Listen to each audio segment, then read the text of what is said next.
ایک دو دن پہلے میں ایک جگہ پر گیا، وہاں پہ میں کچھ انٹرویوز کر رہا تھا، تو یہ بھی ویلوگ کرنے سے پہلے ہی میرے ذہن میں وہ بات دوبارہ آ گئی، تو میں نے کہا کیوں نہ آپ کے ساتھ بھی اس کو شیئر کروں۔ تو میں وہاں پہ شوٹ کر رہا تھا، تو لوگوں کی رائے لے رہا تھا مختلف۔ تو وہاں پہ ایک فیملی بیٹھی ہوئی تھی، تو اس فیملی نے یہ ریکویسٹ کی کہ ہم اس کو آف دی ریکارڈ آپ سے کچھ بات کرنا چاہتے ہیں، آپ کو بتانا چاہتے ہیں کہ اس ملک کے ساتھ اصل میں ہوا کیا ہے۔ تو میں نے کہا آپ کیمرے میں یہ بات کریں، تو انہوں نے کہا کیمرے میں اس لیے نہیں کرتے کہ اس ملک میں جو کچھ عرش شریف صاحب کے ساتھ اور خود اس ملک کے پرائم منسٹر کے ساتھ، جو سابقہ پرائم منسٹر رہ چکے ہیں، عمران خان صاحب کے ساتھ ہوا ہے، تو ہماری تو یہ حیثیت بھی نہیں ہے۔ تو انہوں نے کہا ایک بات آپ کو بتانا چاہتی ہوں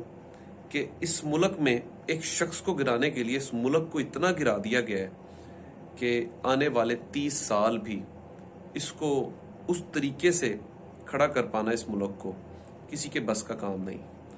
تو اللہ کی طرف سے کوئی مدد ہے کہ یہ ملک چل رہا ہے، کلمے کے نام پر یہ بنا ہے۔ انہوں نے بڑی کچھ خوبصورت باتیں کی، تو بیٹھے بیٹھے میں اب یہ سوچ رہا تھا، اور ایک اور بڑی انہوں نے زبردست بات کی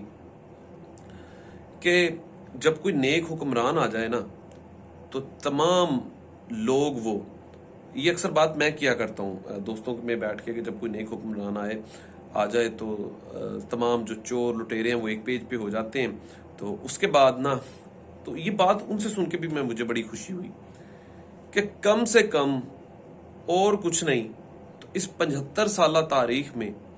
وہ تمام چیزیں لوگوں کو پتہ لگ گئی ہیں جو کبھی پڑھنے میں تھی۔ اپنا خیال رکھیے گا، خدا حافظ۔